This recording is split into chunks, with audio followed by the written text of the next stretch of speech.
Welcome guys to this video. In this video I'm going to talk about brackets and how you expand or factor out brackets. To start off right away, this is the function that we are going to work on. So how do you approach functions like these or tasks like these? So basically you start off from the number that you are multiplying with the bracket, and what you do is you take, because especially in the beginning, you draw arrows like these, so from 2 to 1, and what you do is basically you multiply that. So you write down 1 times 2 for this arrow. What you do over here is you do the same thing with the 3, so another arrow to the 3. So after you've drawn this arrow, you write down 3 times 2. So what you do with this now, if we had a minus sign over here, we would write down minus, but as we have a plus sign, we just write down a plus, and you could technically write that down in brackets because we would write down this formula then as 2 plus 6, which is equal to 8.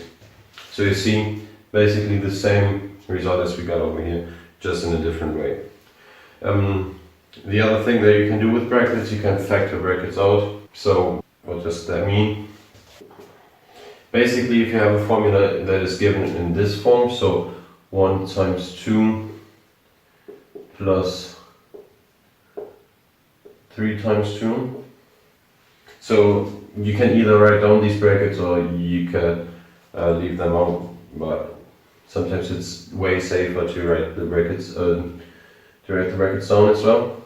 So say almost the same approach as you did with the expansion, but in this example, in this case, you take a look at the function and then you see what do I have more than once. So if you look at the function, you will see that you have the 2 times, and what you do is basically just backwards of what you do with expanding.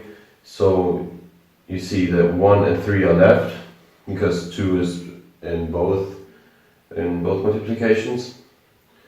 So you write down 1 plus 3, and then in the next step you need the 2, so times 2, and what you're left with is now 4 times 2, which is equal to 8. So you see basically the formula that we started off with is basically our final result after factoring out what we got from expanding this formula. Thank you guys for watching. I hope you enjoyed this video.